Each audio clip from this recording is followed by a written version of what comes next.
Hello students, ಈ ವಿಡಿಯೋದಲ್ಲಿ ನಾವು 10th ಮ್ಯಾಥ್ಸ್ನ ಅಧ್ಯಾಯ 4 ವರ್ಗ ಸಮೀಕರಣದ ಒಂದು ಪರಿಚಯ ಭಾಗವನ್ನು ಇಂಟ್ರೊಡಕ್ಷನ್ ಪಾರ್ಟನ್ನು ನೋಡ್ತಾ ಇದ್ದೀವಿ. ಅಂದರೆ ಮುಂದಿನ ಭಾಗದಲ್ಲಿ ಈ ಅಭ್ಯಾಸದಲ್ಲಿ ಯಾವ್ಯಾವ ರೀತಿಯ ಕಾನ್ಸೆಪ್ಟ್ಗಳು ಅಪ್ಲೈ ಆಗ್ತವೆ ಅಥವಾ ಯಾವ್ಯಾವ ರೀತಿಯ ನಮಗೆ ಪ್ರಾಬ್ಲಮ್ಸನ್ನು ಅಥವಾ ಪ್ರಶ್ನೆಗಳನ್ನು ಕೊಡ್ತಾರೆ ಮತ್ತು ಯಾವ ವಿಧಾನಗಳಿಂದ ಬಿಡಿಸಬಹುದು ಮತ್ತು ಯಾವ್ಯಾವ ಸೂತ್ರಗಳು ಉಪಯೋಗವಾಗ್ತವೆ ಈ ವಿಡಿಯೋದಲ್ಲಿ ನಾವು ನೋಡ್ತಾ ಹೋಗ್ತೀವಿ. ವರ್ಗ ಸಮೀಕರಣ ಇದರ ಅರ್ಥದಲ್ಲಿ ಹೇಳುತ್ತೆ ವರ್ಗದರ ಅರ್ಥ ಏನು? ಸ್ಕ್ವೇರ್ ಅಂತ ಅರ್ಥ. ಘಾತ ಸಂಖ್ಯೆ 2 ಆಗಿರಬೇಕು. ಅದಕ್ಕಾಗಿ ಅದರ ಆದರ್ಶ ರೂಪ ಅಥವಾ ಸ್ಟ್ಯಾಂಡರ್ಡ್ ಫಾರ್ಮ್ ಏನಂತ ಕರಿತೀವಿ, ಅದು ಏನಾಗಿರ್ತದೆ? ax² + bx + c ಸಮನಾಗಿದೆ 0 ಮತ್ತು a ಏನಾಗಿರಬಾರ್ದು? 0ಗೆ ಸಮ ಆಗಿರಬಾರ್ದು. ಯಾಕಂದರೆ x² 0ಯ ಜೊತೆ ಗುಣಾಕಾರ ಇತ್ತು ಅಂದರೆ ಅದು 0ನೇ ಉಳಿಯುತ್ತೆ, ಅಂದರೆ ಸ್ಕ್ವೇರ್ ಉಳಿಯೋದಿಲ್ಲ. ಸ್ಕ್ವೇರ್ ಇಲ್ಲ ಅಂದರೆ ಅದು ವರ್ಗ ಸಮೀಕರಣ ಆಗೋದಿಲ್ಲ. ಅದಕ್ಕಾಗಿ a ಏನಾಗಿರಬಾರ್ದು? 0 ಆಗಿರಬಾರ್ದು. b ಅಥವಾ c 0 ಆಗಿರಬಹುದು. ಬರೀ ಕೇವಲ x² ಅಂತ ಉಳಿತು ಅಂದ್ರೂ ಅದನ್ನು ನಾವು ವರ್ಗ ಸಮೀಕರಣ ಅಂತ ಕರಿಬಹುದು. ಇಲ್ಲಿ ವರ್ಗ ಸಮೀಕರಣದ ಡಿಗ್ರಿ ಏನಾಗಿರ್ತದೆ? ಅದನ್ನು 2 ಆಗಿರ್ತದೆ. ಡಿಗ್ರಿ ಅಂದರೆ ಮಹತ್ತಮ ಘಾತ ಅಂತ ಅರ್ಥ. ಮಹತ್ತಮ ಘಾತ, ಇಲ್ಲಿ ಘಾತ ಸಂಖ್ಯೆ 2 ಇದೆ, ಇಲ್ಲಿ 1 ಇದೆ, ಅಂದರೆ ದೊಡ್ಡದು ಯಾವುದು? 2. ಅದೇ ರೀತಿ ಡಿಗ್ರಿ ಅಂದ್ರೇನು? ಆ ಮಹತ್ತಮ ಘಾತ, ದೊಡ್ಡದಾದ ಘಾತ ಅಂತ ಅರ್ಥ. ಪರಿಹಾರಗಳು ಎಷ್ಟು ಬರ್ತವೆ? 2. ಡಿಗ್ರಿ ಎಷ್ಟಾಗಿರುತ್ತೆ? ಪರಿಹಾರಗಳು ಸಹ 2 ಬರ್ತವೆ, ಅಂದರೆ ಎಕ್ಸ್ನ ಬೆಲೆಗಳು ನಮಗೆ 2 ಸಿಗ್ತಾವೆ. ವರ್ಗ ಸಮೀಕರಣವನ್ನು ಬಿಡಿಸುವ ವಿಧಾನಗಳು, ಯಾವ್ಯಾವ ವಿಧಾನಗಳಿಂದ ನಾವು ವರ್ಗ ಸಮೀಕರಣವನ್ನು ಬಿಡಿಸಬಹುದು? ಯಾವ ರೀತಿ ನಾವು ರೇಖಾತ್ಮಕ ಸಮೀಕರಣದಲ್ಲಿನೂ ನೋಡಿವಿ. ಇಲ್ಲಿ ನೋಡ್ಬೋದು, ಇಲ್ಲಿ ಎಕ್ಸ್ ಇದೆ, ಇಲ್ಲಿನೂ ಎಕ್ಸ್ ಇದೆ, ಅಂದರೆ ಇದು ಒಂದೇ ಚರಾಕ್ಷರವುಳ್ಳ ವರ್ಗ ಸಮೀಕರಣ.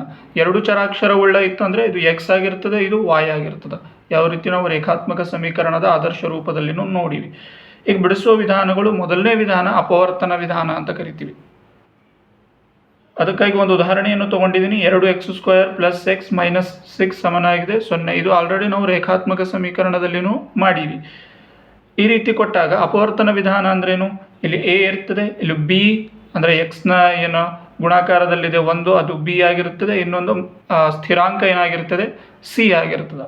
ಯಾವಾಗಲೂ ನಾವು a ನಿಂತ c ಗುಣಾಕಾರ ಮಾಡ್ತೀವಿ ಮತ್ತು ಚಿಹ್ನೆಗಳನ್ನು ಸಹ ಗುಣಾಕಾರ ಮಾಡ್ತೀವಿ. ಅಂದರೆ ಇದು ಪ್ಲಸ್ ಇದೆ, ಇಲ್ಲಿ ಮೈನಸ್ ಇದೆ, ಅಂದರೆ -2r ಅಂದರೆ ಇದು ಮತ್ತು ಇದನ್ನು ನಾವು ಗುಣಾಕಾರ ಮಾಡಬೇಕು. 2r 12 ಅಂದರೆ +2 -6 ಗುಣಾಕಾರ ಮಾಡಿದ್ರೆ -12. ಇವಾಗ ನಾವು -12 2 ಅಪವರ್ತನಗಳನ್ನು ಹುಡುಕಬೇಕು ಅಥವಾ 2 ಸಂಖ್ಯೆಗಳನ್ನು ಹುಡುಕಬೇಕು. ಆ ಎಂಥ ಸಂಖ್ಯೆಗಳಾಗಿರಬೇಕು ಅಂದರೆ ಗುಣಾಕಾರ ಮಾಡಿದ್ರೆ -12 ಬರಬೇಕು, ಪ್ಲಸ್ ಅಥವಾ ಮೈನಸ್ ಮಾಡಿದ್ರೆ ಈ ನಡುಬರ್ಕಿನ ಸಂಖ್ಯೆ 1 ಆಗಿರಬೇಕು. ಏನೂ ಇರಲಿಲ್ಲ ಅಂದರೆ ಇಲ್ಲಿ 1 ಇರ್ತದೆ. ಅಂದರೆ ಅದು ಮಾಡಿದ್ರೆ ಇಲ್ಲಿ +1 ಬರಬೇಕು. ಚಿಹ್ನೆಯನ್ನು ನೋಡ್ಬೇಕು ನಾವು. ಈಗ ನೋಡ್ರಿ, 12 ಅಂದರೆ 6 2 12 ಆಗ್ತದ, ಹೌದಾ? 4 3 12 ಆಗ್ತದೆ. ಇನ್ನೊಂದು 12 1 12 ಆಗ್ತದೆ. 3 ಸಂದರ್ಭದಲ್ಲಿ 12 ಆಗ್ತದೆ. ಆದರೆ ಇಲ್ಲಿ ಸೂಟ್ ಆಗಿರುವಂತಹ ಸಂಖ್ಯೆ ಯಾವುದು ಅದನ್ನು ನಾವು ನೋಡ್ತೀವಿ. ಈಗ 12 1 12 ಅಂದರೆ ಇದು ಕೂಡಿಸ್ಬೇಕು. 12 1 ಕೂಡಿಸಿದ್ರೆ 13 ಆಗ್ತದೆ. 12ರಲ್ಲಿ 1 ಹೋಯ್ತು ಅಂದರೆ 11 ಆಗ್ತದೆ. ಆದರೆ ನಮಗೆ 12 ಬೇಕು, ಅಂದರೆ ಈ ಸಂಖ್ಯೆ ಅಂತೂ ಆಗೋದಿಲ್ಲ. 6 2 12, 6ರಲ್ಲಿ 2 ಹೋದರೆ 8, 6ರಲ್ಲಿ 2 ಬಂದರೆ ಹೋದರೆ 4, ಅಂದರೆ 1 ಬರುವುದಿಲ್ಲ. 1 ಬರಬೇಕು ನಮಗೆ ಆನ್ಸರ್.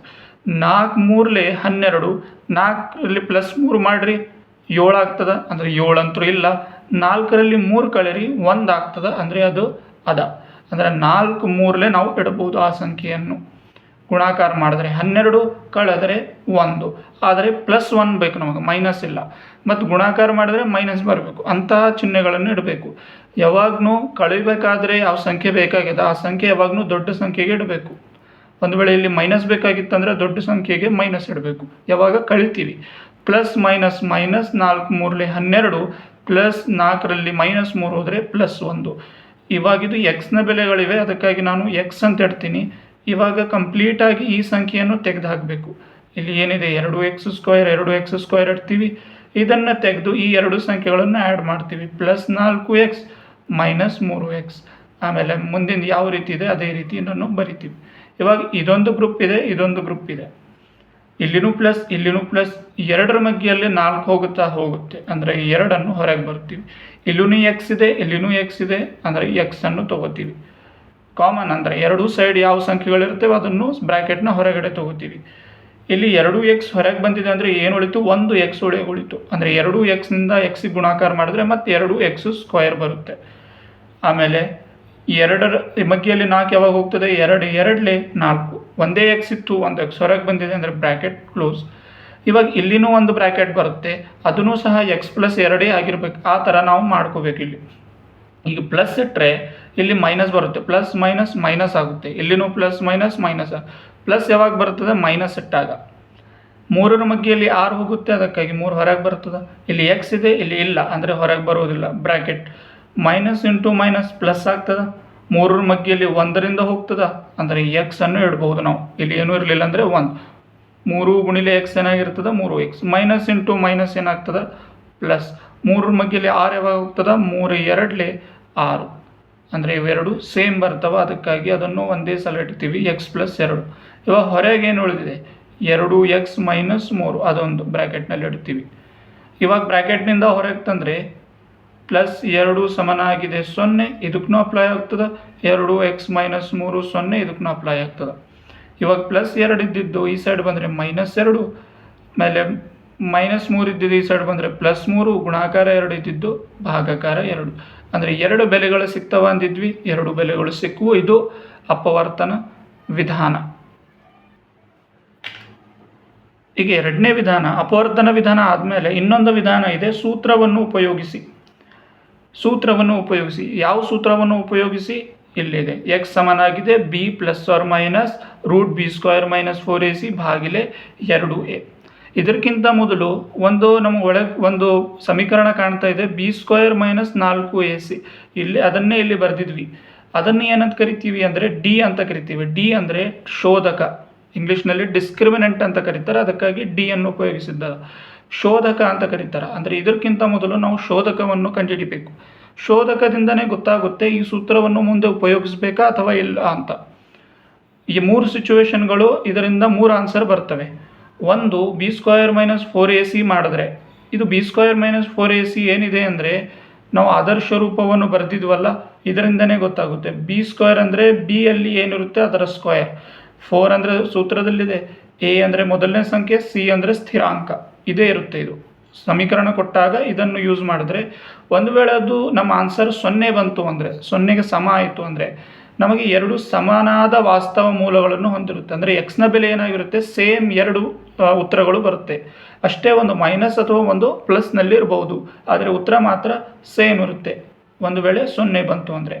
ಒಂದು ವೇಳೆ b² - 4ac ಬೆಲೆ 0ಗಿಂತ ದೊಡ್ಡದಿತ್ತು ಅಂದರೆ, ಅಥವಾ ಪ್ಲಸ್ನಲ್ಲಿ ಧನಾತ್ಮಕವಾಗಿ ಬಂತು, 1 2 ಆಮೇಲೆ ಎಷ್ಟೇ ಸಂಖ್ಯೆಯಲ್ಲಿ ಬರಲಿ, 2 ಭಿನ್ನವಾದ ವಾಸ್ತವ ಮೂಲಗಳನ್ನು ಹೊಂದಿರುತ್ತೆ. ಅಂದರೆ ಎಕ್ಸ್ನ ಬೆಲೆಗಳು ಬೇರೆ ಬೇರೆ ಬರಬಹುದು. ಅಂದರೆ ಒಂದು ಎಕ್ಸ್ನ ಬೆಲೆ 2 ಬರ್ಬೋದು, ಒಂದು ಎಕ್ಸ್ನ ಬೆಲೆ 5 ಬರ್ಬೋದು, ಯಾವ ರೀತಿ ಬೇಕಾದರೆ ಬರ್ಬೋದು. ಇದು ಸಮನಾದ ಅಂದರೆ ಇದು ಒಂದೇ ಬರ್ಬೋದು, ಇದು -1 ಬರ್ಬೋದು, ಅಂದರೆ ಸೇಮ್ ಮೂಲಗಳನ್ನು ಹೊಂದಿರುತ್ತದೆ. b² - 4ac 0ಗಿಂತ ಕಡಿಮೆ ಇತ್ತು, ಅಥವಾ ಮೈನಸ್ನಲ್ಲಿ ಆನ್ಸರ್ ಬಂತು ಅಂತ ತಿಳ್ಕೊರಿ. 2 ಬಂತು, 3 ಬಂತು, ಅಥವಾ ಮೈನಸ್ನಲ್ಲಿ ಬಂತು ಅಂದರೆ ನಾವು ಅದು ಏನಾಗಿರೋ ಯಾವುದೇ ವಾಸ್ತವ ಮೂಲಗಳನ್ನು ಹೊಂದಿರುವುದಿಲ್ಲ. ಅಂದರೆ ಇವು 2 ಸಿಚುವೇಶನ್ಗಳಲ್ಲಿ ನಾವು ಮುಂದಿನ ಲೆಕ್ಕವನ್ನು ಈ ಸೂತ್ರವನ್ನು ಉಪಯೋಗಿಸಿ ಮಾಡ್ತೀವಿ. ಈ ಸಿಚುವೇಶನ್ 0 ಮೈನಸ್ನಲ್ಲಿ ಆನ್ಸರ್ ಬಂತು ಅಂದರೆ ಅಲ್ಲಿ ಯಾವುದೇ ವಾಸ್ತವ ಮೂಲಗಳನ್ನು ಹೊಂದಿಲ್ಲ ಅಂತ ಬರಿತೀವಿ ಹೊರತು ಈ ಸೂತ್ರವನ್ನು ಉಪಯೋಗಿಸಿ ಮುಂದೆ ಲೆಕ್ಕ ಕಂಟಿನ್ಯೂ ಮಾಡೋದಿಲ್ಲ. ಆದರೆ ಈಗ ನಾವು ಒಂದು ಉದಾಹರಣೆಯ ಮೂಲಕ ಇದನ್ನು ಬಿಡಿಸಿ ನೋಡ್ತೀವಿ. ಇಲ್ಲಿ ಒಂದು ವರ್ಗ ಸಮೀಕರಣ ಇದೆ, 9x² - 6x + 1 ಸಮನಾಗಿದೆ 0. ಇದನ್ನು ನಾವು ಮೊದಲು ಬಿಡಿಸ್ತಾ ಹೋಗ್ತೀವಿ ಬೆಲೆಗಳನ್ನು. a ಅಂದರೆ ಏನು ಅಂದರೆ ಸಹಗುಣಕ, x² ನ ಸಹಗುಣಕ a. b ಅಂದರೆ ಏನು, x ನ ಸಹಗುಣಕ -6 c ಅಂದರೆ ಸ್ಥಿರಾಂಕ, ಅದು 1 ಆಗಿರ್ತದೆ, +1. ಇವಾಗ ನಾವು ಮೊದಲು ಶೋಧಕವನ್ನು ನೋಡ್ತೀವಿ. ಶೋಧಕ ಅಂದರೆ ಡಿ ಅಂತ ಅರ್ಥ. ಇದನ್ನು ಶೋಧಕ ಅಂತ ಕರೀತಾರೆ. ಅದರ ಸೂತ್ರ ಏನು, b² - 4ac. ನಾವು ಹಿಂದೆ ನೋಡಿದ್ವಿ, ಇದನ್ನೇ ಮೊದಲು ನಾವು ಮಾಡ್ತಾ ಹೋಗ್ತೀವಿ. b² ಅಂದರೆ b -6 ಇದೆ, ಸ್ಕ್ವೇರ್ ಆಗಬೇಕು, ಅಂದರೆ -6². 4 ಗುಣಿಲೆ a ಅಂದರೆ ಏನು, 9 ಗುಣಿಲೆ c ಅಂದರೆ 1. ಇವಾಗ ಬಿಡಿಸ್ತಾ ಹೋಗ್ತೀವಿ. -6 ಗುಣಿಲೆ ಸ್ಕ್ವೇರ್ ಅಂದರೆ 2 ಸಲ ಬಿಡಿಸ್ತೀವಿ. ಈ ರೀತಿ ಯಾವಾಗೂ ಸ್ಕ್ವೇರ್ ಇರ್ತದಲ್ಲ, ಮೈನಸ್ ಕ್ಯಾನ್ಸಲ್ ಆಗ್ತದೆ, ಅಥವಾ ರೂಟ್ ಇತ್ತಂದ್ರೂ ರೂಟ್ ಮತ್ತು ಸ್ಕ್ವೇರ್ ಕ್ಯಾನ್ಸಲ್ ಆಗ್ತವೆ. ಮೈನಸ್ ಇಂಟು ಮೈನಸ್ ಏನಾಗ್ತದೆ, ಪ್ಲಸ್ ಆಗ್ತದೆ. 6 6 36, ಅಂದರೆ ಇದು ಮೈನಸ್ಗೆ ಒಂದ್ಸಲ ಹೋಗಿ ಏನಾಗ್ತದೆ 6 6ಲಿ 36 ಆಗ್ತದೆ. ಈಗ 9 4ಲಿ ಅಥವಾ 4 9ಲಿ ಏನಾಗ್ತದೆ 36 ಆಗ್ತದೆ. ಮತ್ತು 36 ಒಂದಲೇನು 36 ಆಗಿರ್ತದೆ. ಡಿನ ಬೆಲೆ ಏನಾಗಿರ್ತದೆ 36ರಲ್ಲಿ 36 ಹೋಯ್ತು ಅಂದರೆ 0 ಆಗಿರ್ತದೆ. ಅಂದರೆ 0 ಅಂದರೆ ನಾವು ಮುಂದಿನ ಲೆಕ್ಕವನ್ನು ಮಾಡಬಹುದು. 0ಗೆ ಸಮ ಅಥವಾ ಪ್ಲಸ್ನಲ್ಲಿ ಬಂದರೆ, ಮೈನಸ್ನಲ್ಲಿ ಬಂದರೆ ಮಾಡಬಾರ್ದು ಮುಂದಿನ ಲೆಕ್ಕ. ಯಾವ ಸೂತ್ರವನ್ನು ಉಪಯೋಗಿಸ್ತೀವಿ? ಇದೇ ರೀತಿಯ ಸೂತ್ರ. ಅಂದರೆ ಎಕ್ಸ್ ಸಮನಾಗಿದೆ B plus or minus B square minus 4ac ಭಾಗಿಲೆ 2a. ಇವಾಗ ಬಿನ ಬೆಲೆ ಏನಿದೆ ಇಲ್ಲಿ ಇಟ್ಕೊಂಡಿವಿ -6, ಅಂದರೆ -6 ಅದರ ಬೆಲೆ ಇದೆ. ಇವಾಗ ಏನು ಇಡಬೇಕು? ಬಿ ಸ್ಕ್ವೇರ್ ಮೈನಸ್ 4ac ಮತ್ತೊಂದು ಸಲ ಇಡಬೇಕಾ? ಇಲ್ಲ, ಆಲ್ರೆಡಿ ನಮಗೆ ಗೊತ್ತಿದೆ. ಬಿ ಸ್ಕ್ವೇರ್ ಮೈನಸ್ 4ac ಇಟ್ಕೊಂಡ್ರೆ 0 ಆನ್ಸರ್ ಬಂದಿದೆ. ಡೈರೆಕ್ಟಾಗಿ ನಾವು 0 ಇಟ್ತೀವಿ, ಯಾಕಂದರೆ ಮತ್ತೊಂದು ಸಲ ಬಿಡಿಸಿದ್ರೂ ನಮಗೆ 0ನೇ ಬರುತ್ತೆ. 2 ಗುಣಿಲೆ ಎ ಅಂದರೆ ಎಷ್ಟು ಬಂದಿದೆ? 9. ಅದಕ್ಕಾಗಿ 9ರಿಂದ ಗುಣಾಕಾರ ಆಗಬೇಕಿದು. ಇಲ್ಲಿ ರೂಟ್ 0 ಇದೆ ಅಂದರೆ ಅದು 0ನೇ ಬರುತ್ತೆ. ಹೌದಾ? ವರ್ಗಮೂಲ ತೆಗೆದ್ರೂ ಅದು 0ನೇ ಇರುತ್ತೆ. ಅದಕ್ಕಾಗಿ ಇದು ಡೈರೆಕ್ಟಾಗಿ ಕ್ಯಾನ್ಸಲ್ ಆಗಿಬಿಡುತ್ತೆ. ಉಳಿತೇನು? -6 ಭಾಗಿಲೆ 9 2ಲೆ 18. ಇವಾಗ ಹೋಗ್ತದ 6 1ಲೆ 6 3ಲೆ 18. ಆನ್ಸರ್ ಏನು ಬಂತು ನಮ್ಮದು? -1 ಭಾಗಿಲೆ 3. ಅಂದರೆ ಇದು ಒಂದೇ ಆನ್ಸರ್ ಬಂತ? ನಾವು ಹೇಳಿದ್ವಿ ಸಮನಾದ 0 ಇತ್ತಂದರೆ ಸಮನಾದ 2 ವಾಸ್ತವ ಮೂಲಗಳನ್ನು ಹೊಂದಿರುತ್ತದೆ. ಅಷ್ಟೇ ಒಂದು ಪ್ಲಸ್ ಅಥವಾ ಮೈನಸ್ನಲ್ಲಿ. ಇದು ಮೈನಸ್ನಲ್ಲಿ ಬಂದದಂದರೆ ಇನ್ನೊಂದು ಪ್ಲಸ್ನಲ್ಲಿ ಇರುತ್ತೆ. ಈ ರೀತಿ ಸಮನಾದ 2 ವಾಸ್ತವ ಮೂಲಗಳನ್ನು ಹೊಂದಿರ್ತದೆ. ಇದು ವರ್ಗ ಸಮೀಕರಣದ ಒಂದು ಪರಿಚಯ ಭಾಗ ಅಥವಾ ಇಂಟ್ರೊಡಕ್ಷನ್ ಅಂತ ಹೇಳ್ತೀವಿ. ಮುಂದಿನ ಸಮಸ್ಯೆಗಳನ್ನು ನಾವು 4.1 ಮುಂದಿನ ವಿಡಿಯೋದಲ್ಲಿ ಮಾಡ್ತೀವಿ.